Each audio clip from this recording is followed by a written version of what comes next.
Hello everyone, welcome to Star Education YouTube channel. Star education YouTube ચેનલમાં આપ સૌનું ખૂબ ખૂબ સ્વાગત છે. આજનો જે વિડીયો છે એમાં આપણે ચર્ચા કરશું 2 એપ્રિલના તમામ મહત્વના કરંટ અફેર. સૌથી પહેલા તો આપણી ટેલિગ્રામ ચેનલને જોઈન કરી લેજો. સ્ટાર એજ્યુકેશનની તમામ ઓફિશિયલ અપડેટ તમને ટેલિગ્રામ ચેનલમાં મળતી રહેશે. માત્ર ટેલિગ્રામમાં જઈ તમારે સર્ચ કરવાનું સ્ટાર એજ્યુકેશન એટલે આ પ્રકારે ટેલિગ્રામ ચેનલ મળી જશે. આ ઉપરાંત આપણી એન્ડ્રોઇડ એપ્લિકેશન પણ હવે અવેલેબલ છે. પ્લે સ્ટોરમાં જઈ માત્ર સર્ચ કરો સ્ટાર એજ્યુકેશન. આ પ્રકારે તમને આપણી એન્ડ્રોઇડ એપ્લિકેશન મળી જશે. આપણો ઓફિશિયલ લોગો છે અને બાય કોર્સમાં તમને વિવિધ પ્રકારના અત્યારે જે અવેલેબલ કોર્સ છે બરાબર એ તમને એપ્લિકેશનમાં દેખાશે. તો તમે બાય કોર્સના બટન ઉપર ક્લિક કરી અને તમને જે પણ કોર્સ અનુકૂળ આવતો હોય એ કોર્સ પરચેસ કરી શકો છો. આ ઉપરાંત એક એપ્લિકેશનમાં જ છે પીએસઆઈ મેઇન એક્ઝામ છે એની ઇંગ્લિશ સબ્જેક્ટ માટેની મોક ટેસ્ટ સિરીઝ આપણે શરૂ કરી છે, જેની પ્રાઇસ અત્યાર માટે ₹299 છે, પણ આ પ્રાઇસ છે 5 એપ્રિલ સુધી વેલિડ રહેશે. તો જેમને પણ ઈચ્છા છે જોડાવાની આ ટેસ્ટ સિરીઝની અંદર જોડાઈ શકે છે. ટેસ્ટ સિરીઝનું ટાઈમ ટેબલ તમારી સામે છે. ટેસ્ટ સિરીઝ છે તમને પીડીએફ સ્વરૂપે આવશે બરાબર. એક પીડીએફ આવશે તમારા ઈમેલમાં, જેમ તમને ઈ મેગેઝિનની પીડીએફ આવતી હતી એ જ રીતે તમને ટેસ્ટ સિરીઝની પીડીએફ છે તમારા ઈમેલમાં આવી જશે. સાથે સાથે એની આન્સર કી પણ ઈમેલમાં આવી જશે. અને આ ટેસ્ટ સિરીઝ છે નિષ્ણાંત અનુભવી ફેકલ્ટી દ્વારા તૈયાર કરવામાં આવી છે, જેમનું નામ છે અનુપમ દેવાણી સર. તો એમના દ્વારા આખી ટેસ્ટ સિરીઝ છે તૈયાર કરવામાં આવી છે.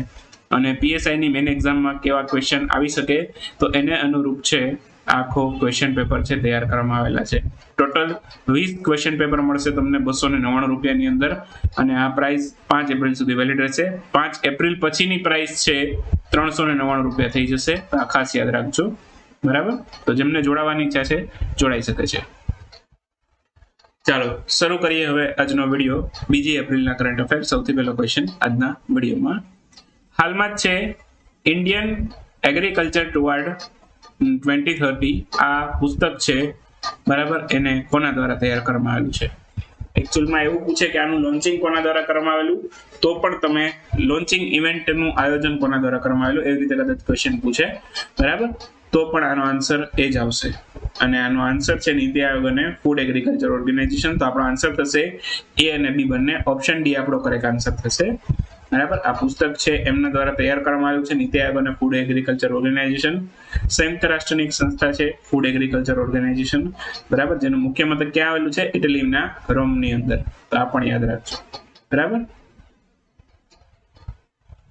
તો હાલમાં જ નીતિ આયોગ અને ફૂડ એગ્રીકલ્ચર ઓર્ગેનાઇઝેશન બંને દ્વારા મળીને આ પુસ્તક તૈયાર કરવામાં આવ્યું છે, જેનું નામ છે ઇન્ડિયા એગ્રીકલ્ચર ટુવર્ડ 2030. એની લોન્ચિંગ ઇવેન્ટનું પણ આયોજન એમણે બંને જ કરેલું છે. અને આનું વિમોચન કોણે કરેલું છે? પુસ્તકનું વિમોચન કરેલું છે કેન્દ્રીય મંત્રી નરેન્દ્રસિંહ તોમરે. નરેન્દ્રસિંહ તોમર દ્વારા આનું વિમોચન કરવામાં આવેલું છે. અને નરેન્દ્રસિંહ તોમર કયા મંત્રાલયના મંત્રી છે? કેન્દ્રીય કૃષિ અને ખેડૂત કલ્યાણ મંત્રી છે નરેન્દ્રસિંહ તોમર. તો આ પણ આપણે એમના વિશે યાદ રાખશું. એના પછીનો પ્રશ્ન વર્લ્ડ બેકઅપ ડે, જે આપણે ડેટાનો બેકઅપ લઈએ છીએ ને, તો આ બેકઅપ ડે છે બરાબર, એની ઉજવણી ક્યારે કરવામાં આવે છે? તો વર્લ્ડ બેકઅપ ડે ઉજવાય છે 31મી માર્ચે. ગઈકાલે પણ આપણે બે અગત્યના દિવસે 31મી માર્ચે ચર્ચા કરેલા હતા, અને આ વર્લ્ડ બેકઅપ ડે છે એની ઉજવણી પણ 31મી માર્ચે કરવામાં આવે છે. તો ઓપ્શન એ આપણો કરેક્ટ આન્સર થશે. હાલમાં જ 31મી માર્ચે વર્લ્ડ બેકઅપ ડે ઉજવાયેલો. આ સિવાય બીજા બે અગત્યના કયા દિવસો હતા? એક તો હતો international transgender day of visibility, આ પણ 31મી માર્ચે ઉજવાયેલો હતો. અને બીજો હતો international day of drug checking, આ પણ 31મી માર્ચે ઉજવાયેલો હતો. તો આ બધી જ માહિતી છે તમારે યાદ રાખવાની છે, પરીક્ષા માટે બધું જ ઉપયોગી છે. ચાલો એના પછી છે હાલમાં જ સેલિબ્રિટી બ્રાન્ડ વેલ્યુએશન રિપોર્ટ 2021 એની રેન્કિંગ જાહેર થઈ. આમાં નીચેનામાંથી કોણ પ્રથમ ક્રમ પર છે? તો સેલિબ્રિટી બ્રાન્ડ વેલ્યુએશન રિપોર્ટ હાલમાં જ જાહેર થવાની રેન્કિંગ હમણાં જ જાહેર થઈ છે. અને આની અંદર છે વિરાટ કોહલી પહેલા નંબરે છે. તો ઓપ્શન બી આપણો કરેક્ટ આન્સર થશે. હાલમાં જ આ સેલિબ્રિટી બ્રાન્ડ વેલ્યુએશન રિપોર્ટ છે એની રેન્કિંગ તૈયાર થઈ છે. આ રેન્કિંગ કોણે તૈયાર કરી છે? ડવ એન્ડ ફેલ્પ્સ નામની એક સંસ્થા છે, એમના દ્વારા આ રેન્કિંગ જાહેર કરવામાં આવેલી છે, જેમાં ભારતના વિરાટ કોહલી પહેલા ક્રમે છે બરાબર. બીજા ક્રમે રણવીર સિંહ આવે છે, બોલિવૂડ એક્ટર છે. બરાબર. અને ત્રીજા ક્રમ પર અક્ષય કુમાર છે, એ પણ બોલિવૂડ એક્ટર છે. આલિયા ભટ્ટ છે આમાં ચોથા સ્થાને છે. તો મહિલાઓની અંદર વાત કરીએ તો આલિયા ભટ્ટ છે, એને ટોચનું સ્થાન પ્રાપ્ત કરેલું છે આ રેન્કિંગમાં. બરાબર. તેના પછીનો ક્વેશ્ચન છે, હાલમાં જ આઈમેક્સ 2022 આઈમેક્સ 22 નામનો જે યુદ્ધ અભ્યાસ છે એનું આયોજન નીચેનામાંથી કયા સ્થળે કરવામાં આવેલું છે? તો આઈમેક્સ 2022 નામનો જે યુદ્ધ અભ્યાસ છે આનું આયોજન કરવામાં આવેલું છે ગોવામાં અને અરબ સાગરમાં. તો આપણો આન્સર થશે એ અને બી બંને. તો ગોવા અને અરબ સાગર બંનેની અંદર આ યુદ્ધ અભ્યાસનું આયોજન થયું છે, જેનું નામ છે આઈમેક્સ 22. ઓકે. તો આઈમેક્સ નામનો યુદ્ધ અભ્યાસ ગોવા અને અરબ સાગરમાં આયોજન થયું છે. અને આ યુદ્ધ અભ્યાસની વાત કરું ને તો તમે પહેલી વખત સાંભળતા હશો, કેમ કે આ યુદ્ધ અભ્યાસનું સૌથી પહેલું સંસ્કરણ છે, જેનું આયોજન અત્યારે તો થઈ ગયું છે, આનું સમાપન પણ થઈ ગયું છે. 26મી માર્ચ થી 30 માર્ચ દરમિયાન આનું આયોજન થયેલું હતું, આઈમેક્સ 2022 યુદ્ધ અભ્યાસ. આઈમેક્સ નું પૂરું નામ થાય આયોન્સ મેરીટાઈમ એક્સરસાઇઝ, જેમાં આયોન્સ નું પૂરું નામ થાય છે ઇન્ડિયન ઓશિન નેવલ સપોર્ટિયમ. તો ઇન્ડિયન ઓશિન નેવલ સપોર્ટિયમ દ્વારા આનું આયોજન કરવામાં આવ્યું છે. ઓકે. સિમ્પોઝિયમ.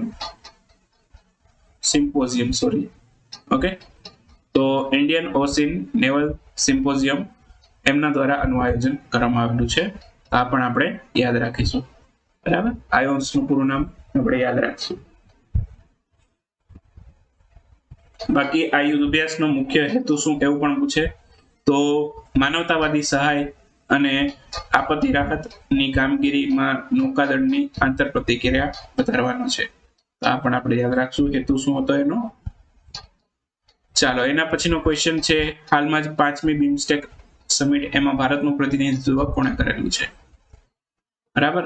બિમસ્ટેક સમિટ છે, 5મી વખત આનું આયોજન થયું છે અને આ વખતે અધ્યક્ષતાને આયોજન કરેલું શ્રીલંકાએ. તો હોસ્ટિંગ દેશ કયો હતો? શ્રીલંકા.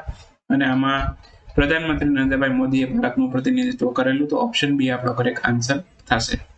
હાલમાં જ બિમસ્ટેક સમિટ છે એનું આયોજન થઈ ગયું છે, 30મી માર્ચે આનું આયોજન થયેલું હતું. 5મી બિમસ્ટેક સમિટ છે જેનું આયોજન કરવામાં આવેલું હતું. અને બાકી બિમસ્ટેક નું પૂરું નામ ઘણીવાર પરીક્ષામાં આવે, બે of Bengal initiative multi sectoral technical and economical corporation. આનું પૂરું નામ છે. અધ્યક્ષતાના આયોજન શ્રીલંકાએ કરેલી છે. થીમ યાદ રાખીશું આપણે, આની થીમ પણ પૂછાઈ શકે પરીક્ષાની અંદર. તો towards resilient region, prosperous economies, healthy people, આ એની થીમ છે. તો થીમ આપણે ખાસ યાદ રાખીશું. બાકી બિમસ્ટેકના સભ્ય દેશો પૂછી શકે તમને અહીંયા, તો બાંગ્લાદેશ, ભૂટાન, મ્યાનમાર, નેપાલ, શ્રીલંકા અને થાઈલેન્ડ આ એના સભ્ય દેશો છે. ચાલો ચર્ચા કરશું આજના ક્વિક ન્યૂઝની. ક્વિક ન્યૂઝમાં સૌથી પહેલો ક્વેશ્ચન આજના વિડીયોમાં, હાલમાં જ છે વિશ્વની સૌથી મોટી ટ્રાન્સપોર્ટેશન કંપની જેનું નામ છે ફેડેક્સ, એના સીઈઓ તરીકે કોણ નિયુક્ત થયા છે? હવે એક તો વિશ્વની સૌથી મોટી ટ્રાન્સપોર્ટેશન કંપની છે અને એના સીઈઓ એક ભારતીય વ્યક્તિ નિમણૂક થયા છે. તો એમનું નામ છે રાજ સુબ્રમણ્યન, ભારતીય અમેરિકી વ્યક્તિ છે એટલે આપણે યાદ રાખવું પડે. હાલમાં જ છે fleet card fuel on move, આ એક નવી રિફ્યુઅલિંગ પદ્ધતિ છે. આ રિફ્યુઅલિંગ પદ્ધતિ છે એનું ઉદ્ઘાટન કોના દ્વારા કરવામાં આવેલું છે? તો ભારતીય વાયુસેનાએ એનું ઉદ્ઘાટન કરેલું છે, જેના વડા છે વિવેક રામ ચૌધરી. અને ભારતીય વાયુસેનાની સ્થાપના થયેલી 8 ઓક્ટોબર 1932 ના રોજ. ફોરેસ્ટ રિસર્ચ ઇન્સ્ટિટ્યૂટ એના નવા ડાયરેક્ટર તરીકે કોની નિયુક્તિ થઈ છે? ફોરેસ્ટ રિસર્ચ ઇન્સ્ટિટ્યૂટ એના નવા ડાયરેક્ટર તરીકે નિયુક્તિ થઈ છે રેણુ સિંઘની. તો આન્સર આવે રેણુ સિંઘ. હાલમાં જ થિંકિંગ અથવા તો લિવિંગ રૂટ બ્રિજ, આમે એક વિડીયોમાં સમજાવેલું હતું લિવિંગ રૂટ બ્રિજ એટલે શું, તમને સમજાવેલું હતું. આ મેઘાલયની અંદર આવેલું છે લિવિંગ રૂટ બ્રિજ.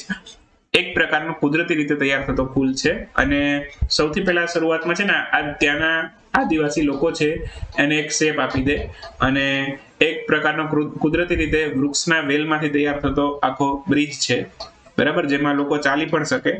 તો આ રીતે કુદરતી રીતે તૈયાર થતો બ્રિજ છે જેને કહેવાય લિવિંગ રૂટ બ્રિજ, અને એનો ગ્રોથ થતો જ રહે કન્ટિન્યુઅસલી. તો અને વર્લ્ડ હેરિટેજ સાઇટની ટેન્ટેટિવ લિસ્ટની અંદર અત્યારે ઉમેરવામાં આવેલું છે. આ કયા રાજ્યની અંદર આવેલું છે?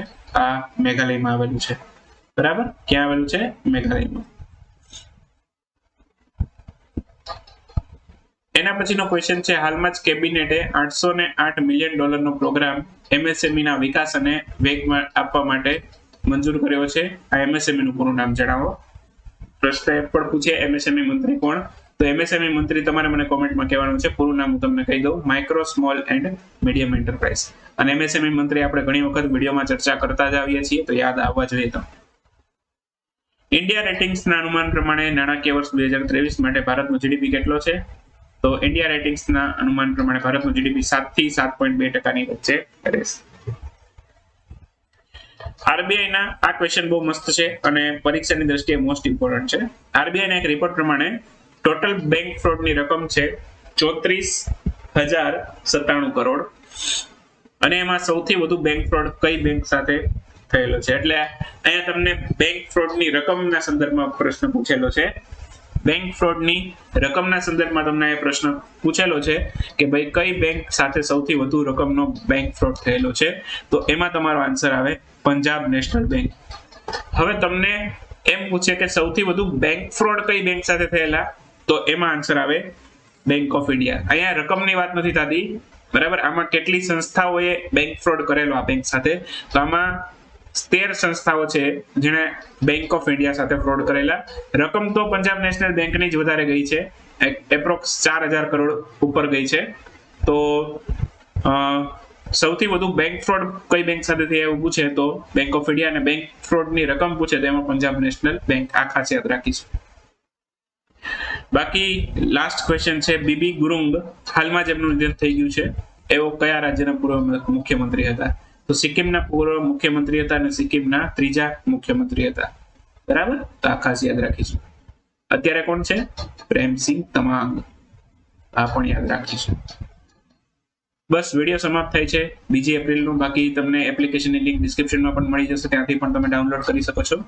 બરાબર, થોડીક હેલ્થ અત્યારે થોડીક લૂઝ છે, ખરાબ છે, તો એના કારણે થોડુંક વિડીયોમાં સાઉન્ડ થોડોક ધીમો લાગશે તમને આજના વિડીયોની અંદર, અને થોડુંક મારો સ્ટેમિના પણ થોડોક વીક લાગશે આજના વિડીયોની અંદર.